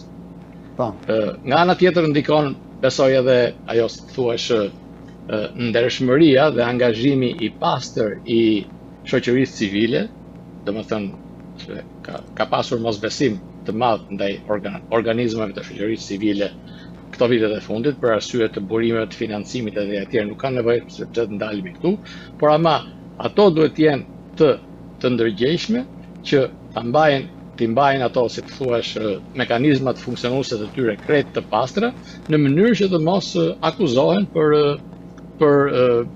shërbim të interesave të njërit apo ndaj tjetrit. Në qoftë se forca e shoqërisë civile pra bëhet e besueshme për popullin, atëherë unë them që ky është një aspekt gjithashtu i shumë i rëndësishëm i përmirësimit të demokracisë. Pra, zgjedhja e drejt për drejt e deputetëve pa lista të mbyllura dhe besimi tek shoqëria civile. Dhe gjithashtu, për ta lidhur me protestën e sotme, është fakti që gjithë këto protesta po zhvillohen në mënyrë krejt paqësore, gjë që është tamam për tu lavdëruar. Për këtë nuk mund gjej domethënë fjalë më lavdëruese sesa kjo që ata po i qëndrojnë larg çdo lloj provokimi, çdo lloj dhune, etj, dhe po kërkojnë një gjë që është fare elementare, siç është transparenca. Unë besoj se nuk, Jo, doja të thosha, profesor, ju sollët një gjë shumë të rëndësishme për atë që po ndodh në Shqipëri, tek roli që duhet të ketë sovrani, pra roli që duhet të ketë ai që zgjedh, dhe përgjegjësia dhe pushteti që i delegon të zgjedhurit. Po, dhe e pam në këto 27-28 ditë të protestës Tiranë se sa i madh është sovrani dhe se si politikanët dhe kryet demagogu, kryeministri Rama, sa i vogël duket sot ai përballë sovranit që po i evidenton çdo ditë një nga një të gjitha ato vendimet e keqeverisjes së tij që kanë dëmtuar drejt për drejt sovranin, popullin, kanë shpopulluar vendin, kanë ulur besimin, kanë bërë që shqiptarët të jetojnë në një vend të bukur natyralisht, por të mos shijojnë asgjë nga ajo për arsye të varfërisë. Pra, e ka kthyer Shqipërinë në një moll të ndaluar për shqiptarët. Dhe ngritja e sovranit, kjo rinia e bukur, kjo protestë kaq paqësore, kaq emancipuar, që më kujton, unë kam qenë student i dhjetorit dhe më kujton sa e bukur është kjo, po sa e ngjashme është edhe me protestat e dhjetorit 90 për një Shqipëri demokratike atëherë, ndërsa sot është për një Shqipëri të re, të rindërtuar që nga themeli, që nga ligji zgjedhor, që nga besimi te drejtësia, sepse andaj burojnë gjitha pushtetet dhe në qoftë se populli ka të drejtë të zgjedhë përfaqësuesit e vet, atëherë zgjedhjet janë dhe konsekuenca sigurisht të vendimarrjeve janë gjëra kalimtare që mund të vetë korrigjohen nga një demokraci nëpërmjet zgjedhjeve të tjera, por edhe zgjedhjeve të parakohshme. Shqiptarët duhet mësojnë që kur prishet kontrata, nuk duhet të qëndrojmë ka marrë thot Edi Rama 700-800.000 votat, të cilat janë me një pikpyetje të madhe, një si ke marrë me patronazhime, me fonde, me blerje, e me presione, e tjera, se gjitha janë evidentuar edhe nga ndërkombëtarët, nga OSBE-ja, dhe nga ana tjetër është, po dhe sikur ti ke marrë ato, ti ke prishur kontratën me këta votues, dhe duhet shkuar në zgjedhjet parakohshme, ti ke gënjur, ti nuk i ke përfaqësuar ata, ti përfaqëson oligarkët dhe interesat speciale, ti nuk përfaqëson më popullin shqiptar, e tjera, të cilat po i shikojmë çdo ditë në këtë protest madhështore, do të thosha unë. Gjëja më e bukur që i ka ndodhur Shqipërisë, profesor, është kjo ngritje. Unë personalisht mendoja... Kjo ngritje paqësore, po. Po, mendoja që ata e kanë vënë, si thua atë popull, e kanë presuar, e kanë shtypur, dhe ai popull nuk do të reagoj, por kjo shpresë e madhe e kësaj proteste na ka emocionuar gjithve. Unë jam impresionuar pozitivisht se si shoqëria shqiptare ka këtë energji kaq të bukur, energji rinore, për ta sjellë vendin në binarët e demokracisë. Edhe për zbatuar në mënyrë modeste edhe këto parime dhe mëdha të demokracisë amerikane. Po. Tashi, unë mund të shtoja edhe një dy gjëra të tjera këtu, përveç kësaj që theti Eduard, dhe ajo që doja të shtoja është kjo. E para është ai argumenti që kryeministri e jep, domethënë me të drejtë, që unë fitova zgjedhjet e vitit 2025. Kështu që unë e kam justifikimin për të ndetur në pushtet, pra për të dhënë ndërheqje. Por nga ana tjetër, elementi përsëri shumë kryesor i një demokracie, ashtu si se përmend edhe ti, është që në qoftë se krijohet një situatë ku duket qartë që populli nuk e ka më atë besim që kishte para një viti, sepse çdo gjë mund ndodhi, kushtet ndryshojnë.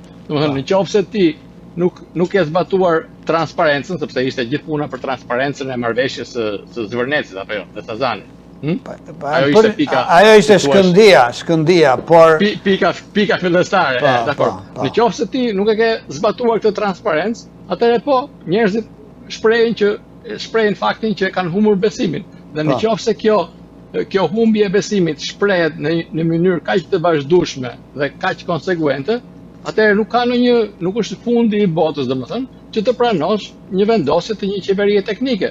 Për të arritur gjithmonë në interes të paqes sociale, e kam fjalën, sepse ajo është kushti basit. Pa paqe sociale nuk mund të ketë demokraci, apo jo? Dhe shqiptarët e emancipuar, kjo rini e emancipuar sot e ka, si të thuash, zhvletësuar atë egon të paparashikueshme të Edi Ramës, duke qëndruar në karrige domosdoshmërisht. Zotri, e në karrigen që të kanë vënë shqiptarët, është zyra më e lartë e popullit shqiptar, ajo zyrë. Nuk është zyra jote, nuk të takon ty. Është një nder i madh të shkosh në atë zyrë me besimin e shqiptarëve. Dhe kur shqiptarët kërkojnë që ti të largohesh nga ajo që i takon shqiptarëve, nuk të takon ty, ti duhet largohesh. Dhe këtu është nuk pritej nga një piktor si Edi Rama që të përfundonte në një figurinë të tillë që është mbërthyer keq mbas karriges. Tjetra, profesor, që doja ta përmbledhim këtë pjesën e aktualitetit me Shqipërinë, është që sistemi në Shqipëri vuan nga shumë simptoma. Nuk ka këto problematikat që ka demokracia amerikane, domosdoshmërisht. Është, si thuash, një shtet që synon konsolidimin më tepër se sa perfekcionimin edhe këtë konsolidim të demokracisë, pra. Luksin e madh të demokracisë, domethënë që ka Amerika. Po, si e shikon profesor, a je optimist me këtë që po ndodh në Shqipëri, apo do të kaloj pa ndonjë ndryshim të rëndësishëm? Tani, unë vura re Eduard, këto ditë të fundit, që vura re një diçka që ndodhi domethënë në gjirin e protestuesve, që mua personalisht nuk më la përshtypje të mirë. Ishte fakti që si zëdhënës i tyre doli një person i cili flet në mënyrë shumë simpatizuese, pra me simpati të madhe për regjimin iranian dhe për Hezbollah. Po.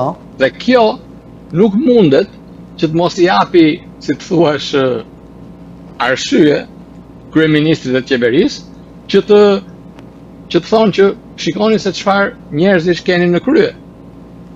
Unë nuk e di fare se sa është ndikimi i atij personi në gjithë organizimin e protestës e tjerë, por fakti, unë e kam fjalën Eduard që gjithmonë tek ajo që thash dhe përpara, që perceptimi ka shumë rëndësi në politikë. Po. Është e pamundshme që mos ketë perceptimi rëndësi. Dhe në qoftë se është një person, ai mund të jetë heroi i UÇK-s, nuk ka shumë rëndësi, kupton? Dakor, i ka bërë ato. Por në qoftë se ai në mediat shqiptare është shfaqur gjithmonë si përkrahasi islamit politik, i regjimit iranian e ku di unë, atëherë kjo nuk mundet që të mos lërë një përshtypje si thua të hidhur apo jo.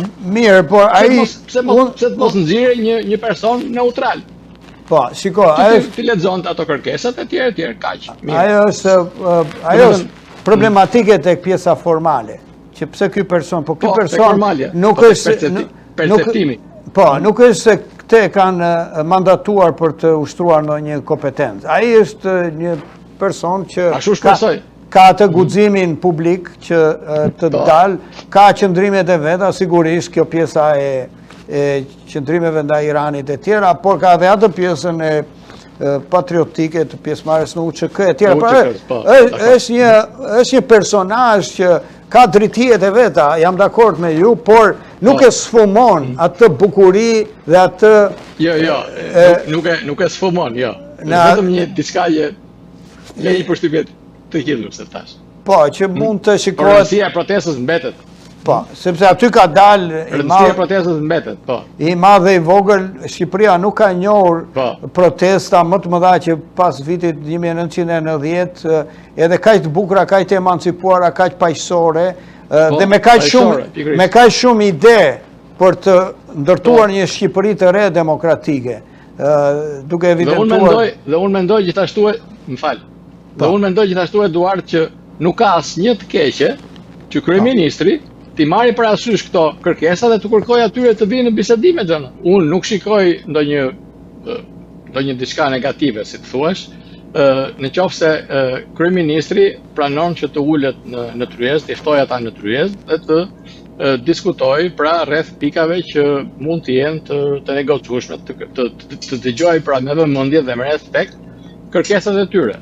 Jo, profesor, me gjithë respektin e madh që kam për ju si një nga analistët më të mirë politik, është preferenca ime në raport me gjithë qartësinë e thellësinë që keni, te kjo pikë, si thonë Amerikanët, I will respectfully disagree with you, sepse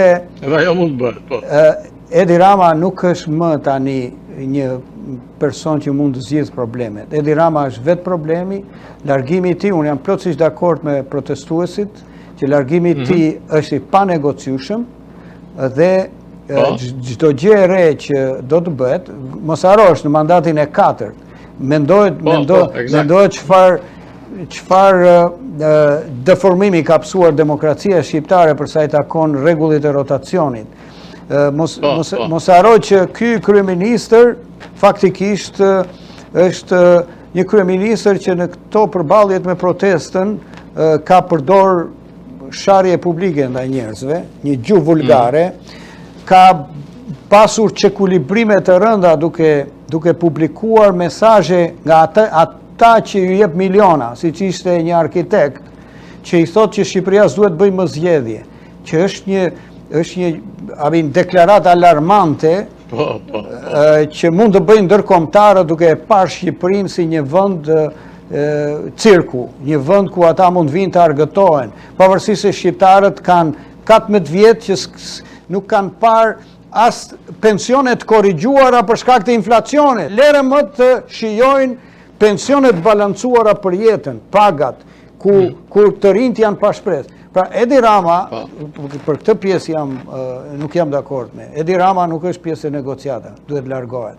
Edi Rama është pjesë e problemit, është shkaktari i problemit.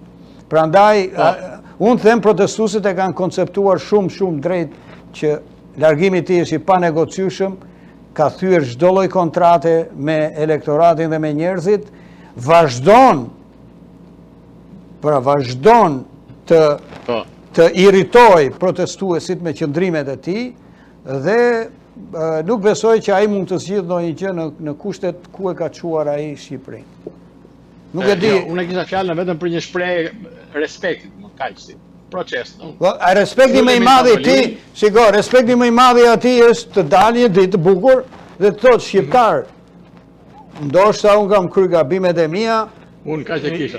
Kaq e kisha, zyra është e juaja, merreni në dorë dhe të bëj atë largimin dinjitoz dhe të kontrolluar të gjërave dhe të pushtetit dhe jo me kaos. Jo të kapet me thonjë Baskarikes. Duke thënë shqiptarëve që po më thonë tuajt që nuk duhet bëjmë zgjedhje, ti duhet bësh mbreti i Shqipërisë. Unë nuk e kuptoj si mund të arrijë një politikan deri në këtë grad, a kupton? Edhe është irituese për protestën, i hedh benzin protestës. Dhe ai s'po tregohet as i zgjuar që të paktën me retorikën e tij, po mundohet të argumentojë që unë thot jam për një Shqipëri të zhvilluar, vetëm unë mund të zhvilloj Shqipërinë. S'është as pak e vërtet. Ka njerëz shumë më të zot, më patriot, më të vendosur, më të mirë se Edi Rama për të qeverisur Shqipërinë. Ai duhet të largohet. Shpresoj që të dalin nga gjiri i protestës pra të dalin disa figura të konfirmuara për këtë punë. Po, unë kështu mendoj, ndoshta jam pak i emocionuar nga protesta dhe pro-protestuesve më shumë nga ç'duhet. Profesor, le të kthehemi tani tek pjesa e fundit dhe ta përmbyllim këtë bisedë duke ju treguar teleshikuesve ku dhe si mund ta marrin librin tuaj, profesor. Shumë interesant si libër, analiza më e bukur që i bëhet politikës amerikane. Libri mund të gjendet në libraritë e Tiranës, tek Adrioni patjetër, tek Onufri, Libraria Onufri patjetër, edhe në libraritë të qyteteve të tjera kryesore të vendit, sigurisht. Mundet edhe që të porositet tek ajo linku online alblibris.al. Nuk e di a e ke linkun. Po, ma keni dërguar, po për teleshikuesit do të në publikimet tona do të si thuash paraqesim edhe linkun për blerje të drejt për drejt, apo jo që mund të bëhet shqip tek adresa e lexuesit. Është një website e posaçme që që ndodhet tek alblibris.al, ku është një, si thuash, një organizëm që siguron blerjen e librave shqipra për të gjithë rezidentët e Shtetit Bashkuar të Amerikës dhe Kanadas. Pra të gjithë rezidentët amerikanë dhe kanadez mundet që t'i porosisin atje librat te kjo alblibris.al edhe ta sjellin në shtëpi. Po. Atëherë, profesor, biseda jon ka arritur tek fundi vet, ishte shumë interesante t'ju kishim sot në këtë bisedë. Dua vetëm të lexoj, regjia na ka sjell në ekran edhe 2 vlerësime nga autori i mirënjohur Visar Zhiti dhe nga profesori Political Science Ridvan Peshpia, në qoftë se gabohem me titujt. Visar Zhiti thotë ky libër është një laborator i madh i demokracisë moderne, një udhëzues jetik edhe për politikën shqiptare. vlerësim që dhe unë jam plotësisht dakord, një ekskursion intelektual që i bën dukurit kaotike thellësisht të kuptueshme, thot Ridvan Peshkëpia. Dhe reflektimi përfundimtar është e ardhmja kërkon që Amerika të ringjallë kapacitetin e saj për vetë korrigjim gradual pa u dorëzuar para anarkisë së ekstremeve. Dhe me këto përcaktime përfundimtare, profesor, dëshiroj të të falenderoj për pranimin tuaj në bisedë. Ju uroj çdo të mirë dhe sukses me shpërndarjen tashmë të produktit tuaj intelektual, të librit, të përmbledhjes së eseve mbi analizën dhe zhvillimet e politikës amerikane. Të falenderoj dhe shpresoj që të jemi sërish ndoshta me biseda edhe për politikën shqiptare, ekskluzivisht, sepse e shohim që do ketë zhvillime edhe në Shqipëri, profesor. Faleminderit Eduard, faleminderit. E vlerësoj. Të nderuar teleshikues, kjo ishte biseda me doktor Ernest Naston, Horizontet Amerikane, një libër me përmbledhje të analizave, në një përmbledhje esejsh e fundit e botuar nga doktor Ernest Nasto, që e dritë mbi zhvillimet e aktualitetit dhe gjithë kontekstin historik të politikës amerikane.